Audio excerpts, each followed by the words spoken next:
Lamuka nde foule, lamuka eza biso peuple toboyi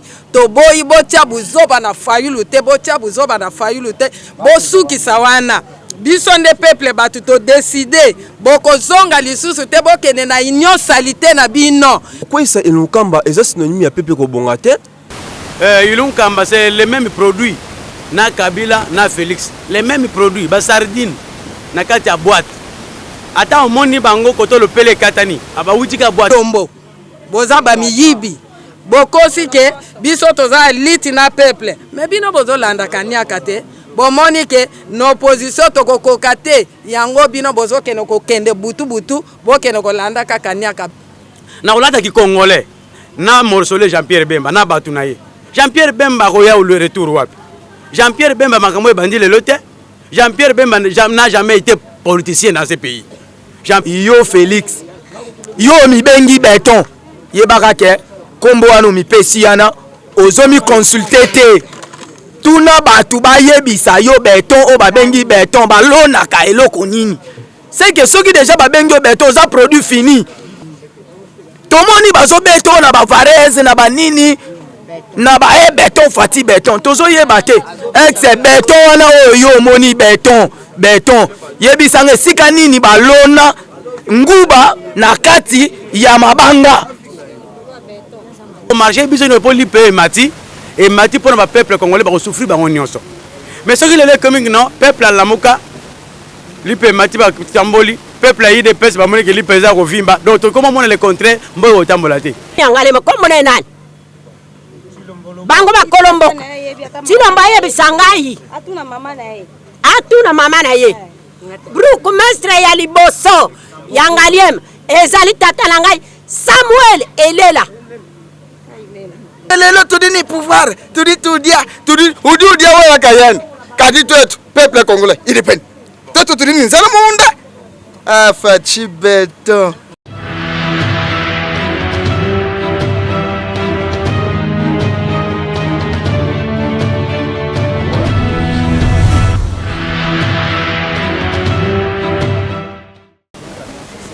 mboka nyonso santé mboka te mboka santé za bien te mboka mobima santé za bien te parce que mboka ba monaka na santé même na batalibana ba yebi ma mazoleka na mboka na biso il n'y a que des désordres donc mboka eza na désordre ko ba institution lokola parlement désordre mboka eza sur na santé te le parlement eza lokola la tête tant déjà na désordre eza lokola nzoto nous eza malade donc le Congo est malade. Congo est malade, le côté infection plus que coronavirus, infection côté, au fait, c'est qu'il a impliqué dans la vie, dans le biseau, plus que la coronavirus, la Covid.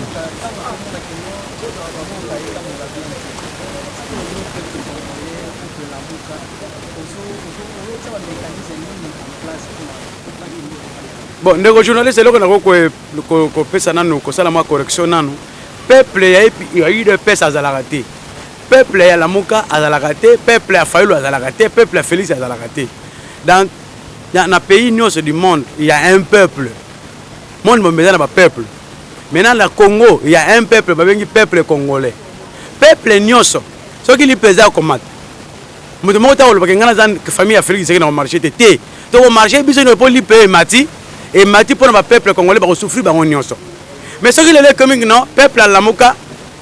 lipe mati ba tamboli peuple a IDPS ba moni ke lipe za ko vimba donc comment on le contraire mboyo otambola te et PIP et au marché te to mona ka ngona tangwa Kabila batumso zo marché ba lobi Kabila zo violer batumso ba lobi te Kabila zo violer te biso bo bimi to ko chama sas to ko chaba gaz et le même système lelo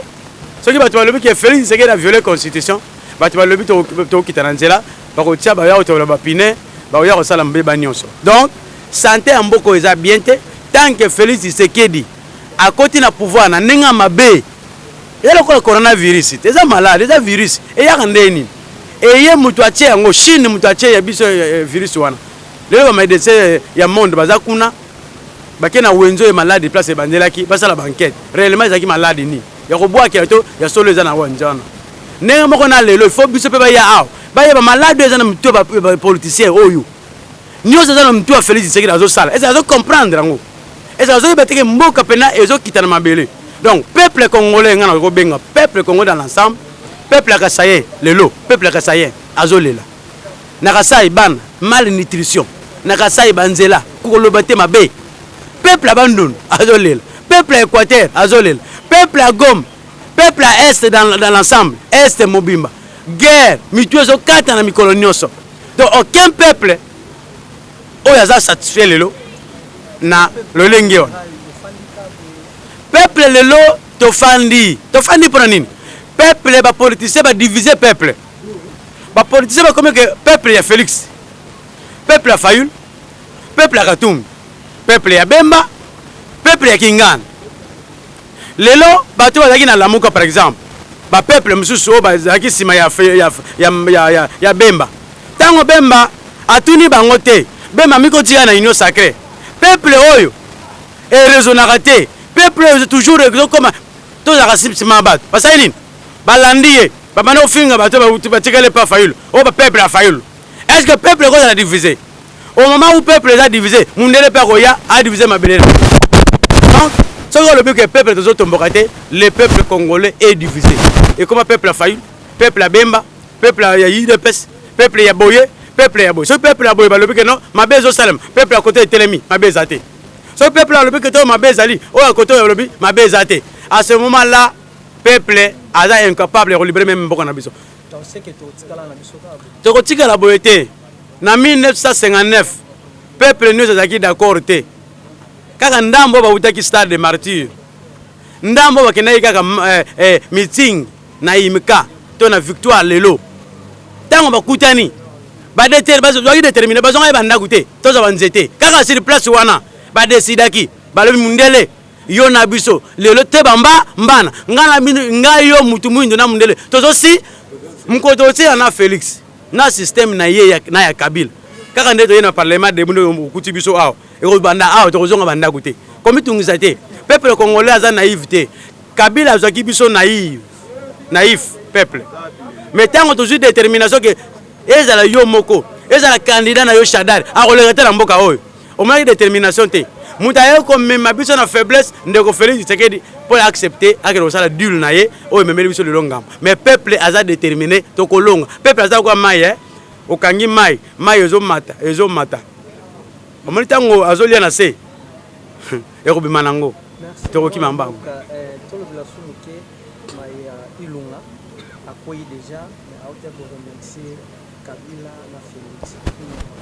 merci beaucoup Ilunga Kamba c'est les mêmes produits na Kabila na Félix les mêmes produits ba sardine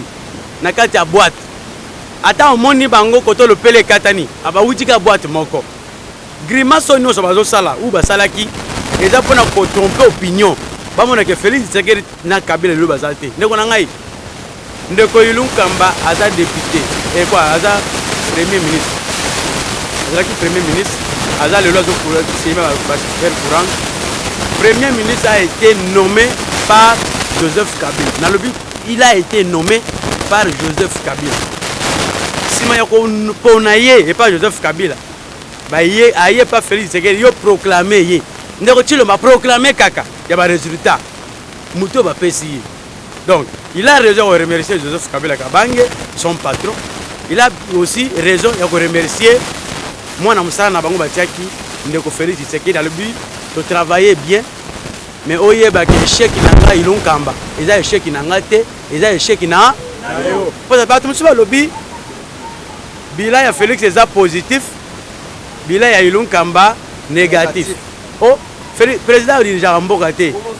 tozana régime président semi parlementaire cela veut dire le président de la République ne dirige pas le président règne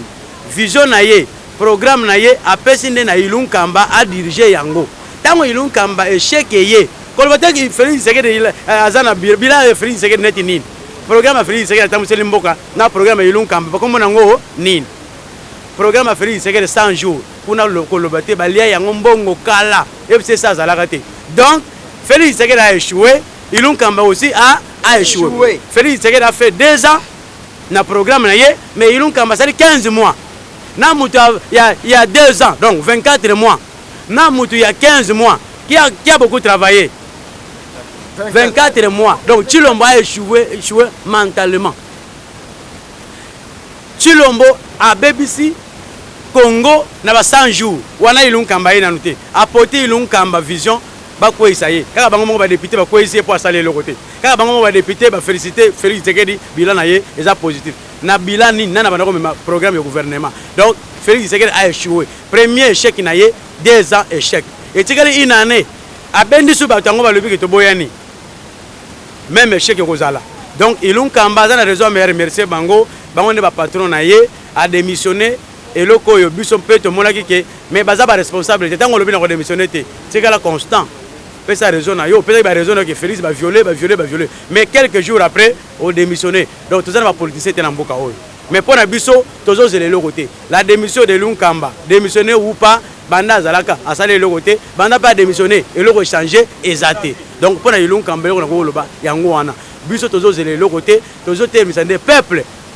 apia biso mutu ya sika mutu ya malamu eza oyo zo sala malelo te eza dul oyo kendaki na mafia les députés nommés toujours les mêmes députés les députés fabriqués toujours les mêmes députés donc rien ne changera na gouvernement ya Lunkamba o pe ko ya okuta kaka ba ministre akuta ba député o ba kwezi Lunkamba ka bango akuta na assemblée nationale bango pe ba frapper ye donc pona nga eza eloko événement moko tem bon, avis nanga concernant Maïmazo Salema na parlement Maïmazo Salema eza sikate. D'abord, so tali yo moko journaliste oza témoin. Muto batie président bureau d'âge, muto a FCC, muto a PPRD. Ya Kabila, a wuti na Kabila. Ba lebi to ke soutenir vision fait.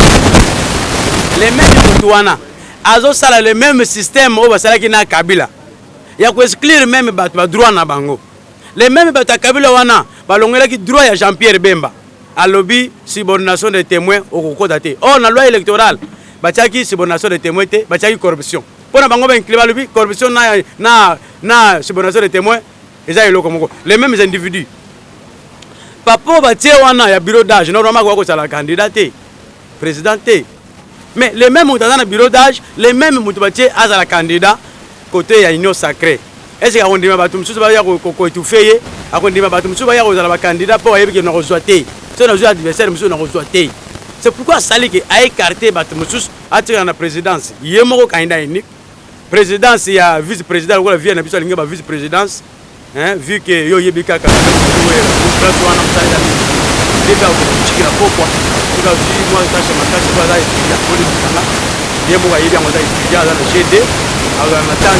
mais qu'est-ce que moi j'implore c'est quoi?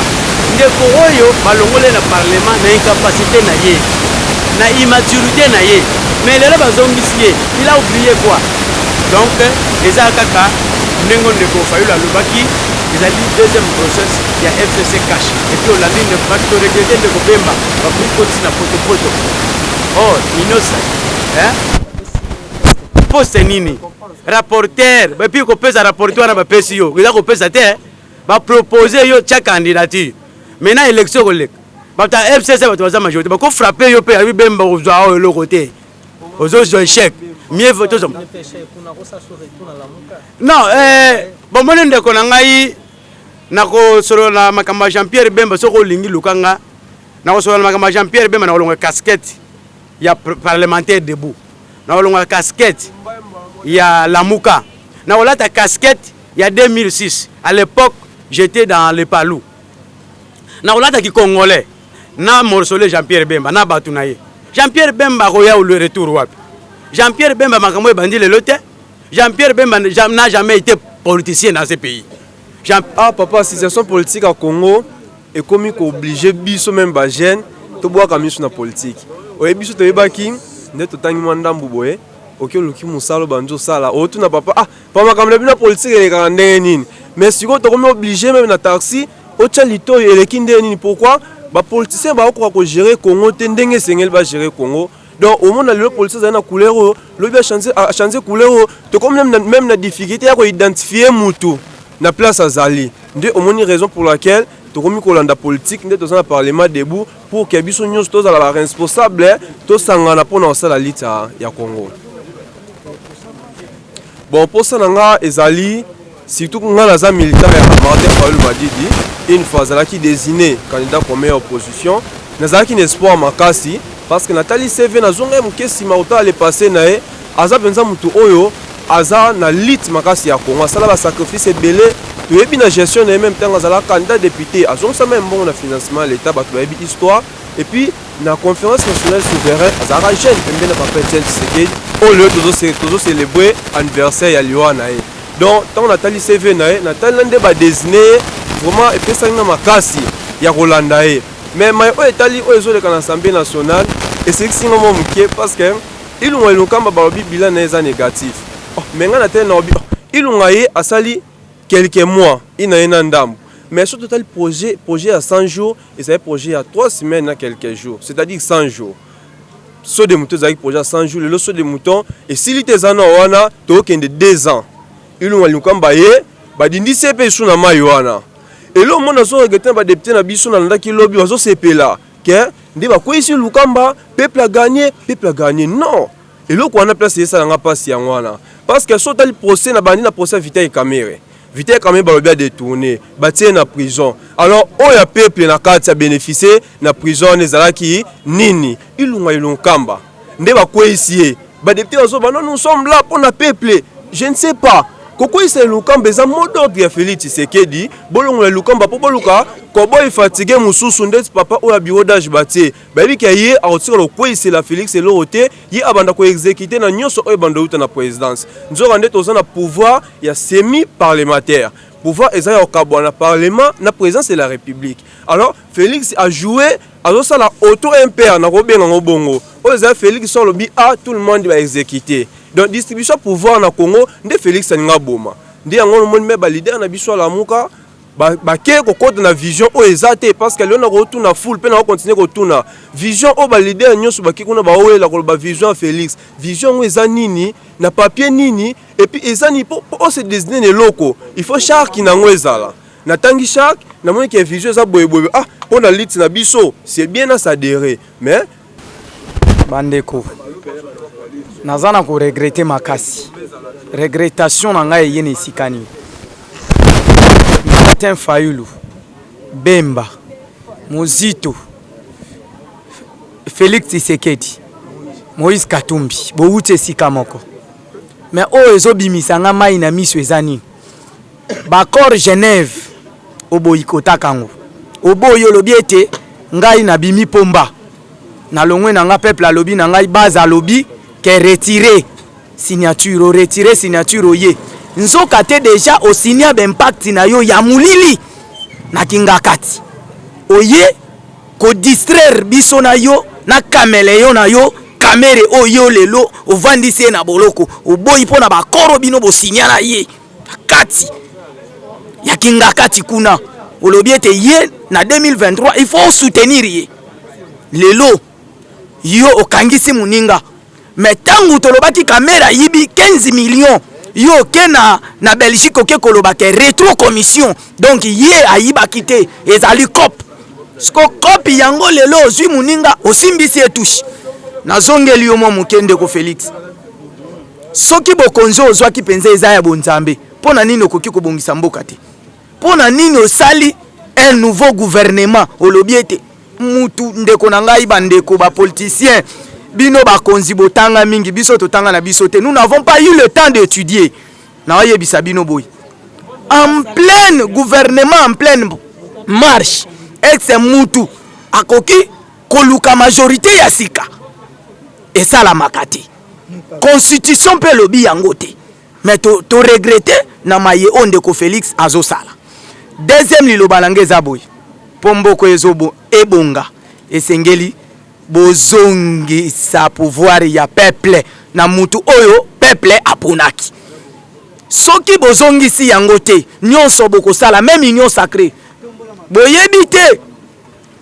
oyo yo zolala biso pe tozolala oyebi te o biso tobimisaka na munoko na biso bokosala un mois te je vous assure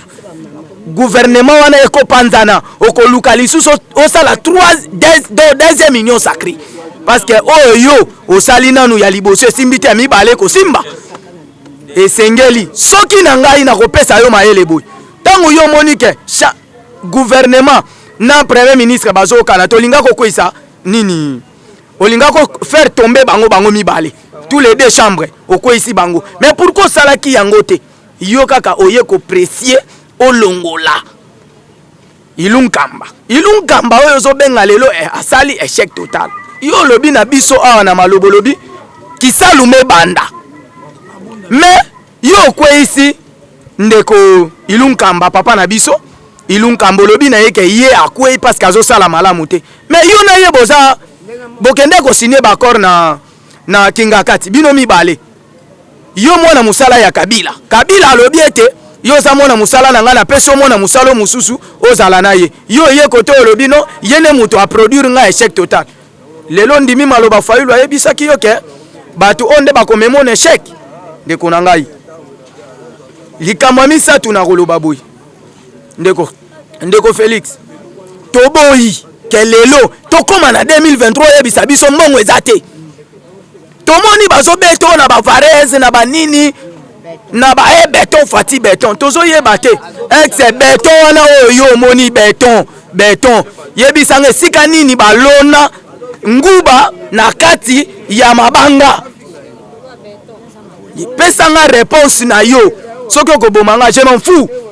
je n'ai plus besoin de la vie parce que oyo déjà sali ezo bipesi kombo beton yebisanga ex tokozwa ba graine ndunda to sopa moi je fais l'agriculture voilà que je souffre on se souffrir mboka oyo ba tangu tozotanga bazoyebisa biso que l'option le plus riche du monde c'est l'agriculture et je me suis associé à kosala l'agriculture lelo na comme agronome mais ti lelo na pesi bambongo balianga bambongo mais musala eza droit na nga lelo nazo sala te na vandi mais nazo vivre est-ce nazo vivre na mbongo Chilombo obia ya Kabila presque tokomi liloba na nga suka na koloba yo Félix yo mibengi beton yebaka ke kombo wana mipesi yana ozomi consulter te tuna batu bayebisa yo beton o babengi beton balonaka eloko nini c'est que soki déjà babengi beton za produit fini olibabe bapesi yo balobi ete beton elonaka balonaka ndunda te ebotaka eloko te tangu nzambe apesaka mutu alobi ke apesi yo maponami eloko jamais okoki kozwa bagraine oyo babwaki même eza biblique même soko bwaki lipa ekovanda kaka wana ekokende pai te so mpo bwaki graine ya ndunda ekotikala kobima te seke kombo wana mipesi ozomiloka na yo moko ya kombo na yo ide na nga suka ezali na seki nanu mwa muke mpo eloko yo ezosala ezoyebana te bando okotaki olobaki na biso le peuple d'abord mais lelo ekomi saute mouton d'abord les baillons les caillasses d'abord donc les bétons d'abord ozozwa bambongo ozosala bo elipe ezokita te dollar ezokita te eloko moko ozosala te mais yo ozoloba ozosoutenir peuple eza te ozosoutenir. Ok, merci beaucoup.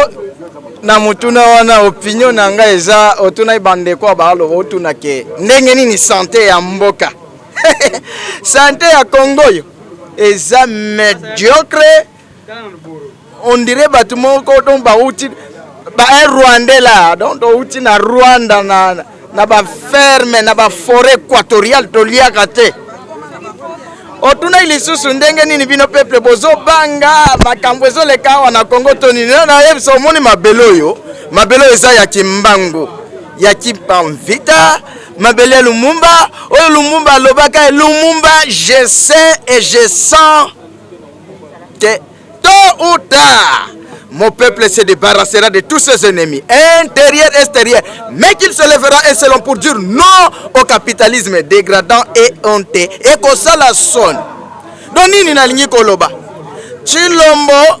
makambo nyonso ezoleka na parlement makambo ya ba ministre makambo ya c'est lui en tête s'il devrait respecter les accords signés en Genève nyonso ezoleka lelo alinga mona te mais biso tozomona on va seulement Chilombo en tête du pays temo nazo pesa yo journaliste on ne peut pas mettre un étudiant en tête du pays ce que tozomona bat bazo bunda parce que ba yebi ko gérer mboka te donc rien n'ira donc na élection il y a 2023 soyons sûrs na journaliste biso peuple tolobi élection voulu ou pas et ko salema élection ko sala ndenge nini soki Chilombo alobi ke vivi ba corona vivi naza na mbongo te mais biso tolobi opinion internationale européenne mbongo na Congo oyo élection ekosalema soki te Chilombo akozala liboso Kabila na sima donc Kabila azobengana Chilombo biso peuple tozobengana nani Kabila bango nyonso bakende libanda tango bazobima libanda à ce moment là nous peuple tozongi na sima totala mutu nino tokoki kopesa pouvoir na biso pona Jean-Pierre Bemba na Katumbi eza crise omoni crise eza na mboka yango wana etindi Moïse Katumbi na Jean-Pierre Bemba bakende koluka mwa gato mwa lipa ebongo peuple eza wapi baoluka intérêt na bango oyo Chilombo aloba moi-même d'abord ma famille d'abord mes cousins d'abord mes enfants d'abord mais où sont les peuples d'abord rien n'ira donc journaliste na ipsio que 2023 l'élection est comme ça mais Chilombo ndikwa mbila nanku kwata ku pouvoir yeba ku bianza kwata balibozako lobako bazako loba biso baluba tokozo pouvoir te kadi pindi tudi ni pouvoir ku bianza tudi tudia tudi tunwa tudi ni bintu bionso Belgique bazana lokuta ezala lokuta te so Belgique lobaje loko wana Belgique azalaki na raison ko lobake baluba kabako kati ko gérer mboka te la Belgique avait raison de dire ça mais lelo tudi ni pouvoir tudi tudia tudi udia wa kayani kadi twetu peuple congolais il dépend toto tudi ni nzala munda afachi beton umbukai ba ngai nazongisi kaka liloba o nalobaki boye ngai nalobi boye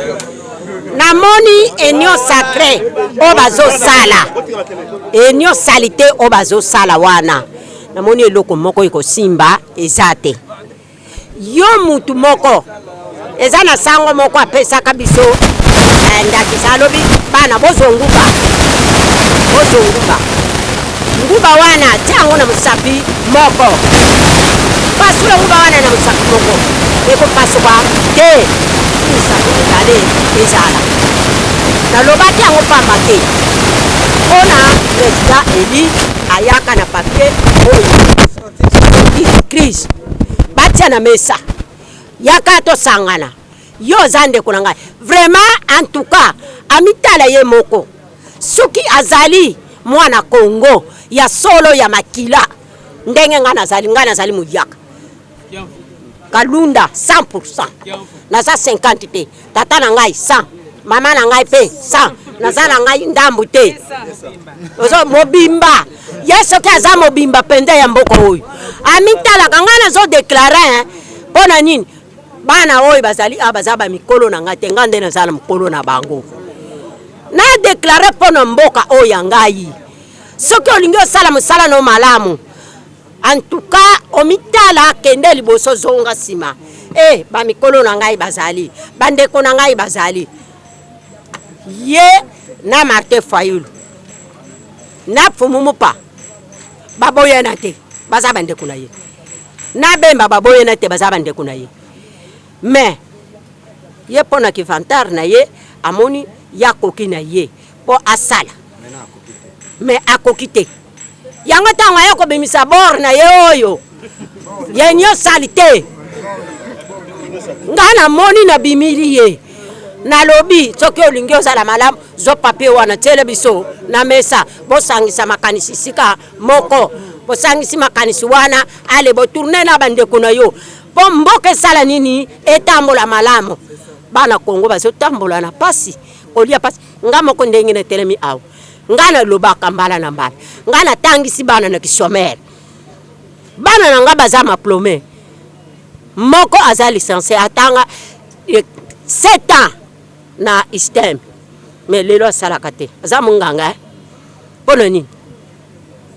misala ezate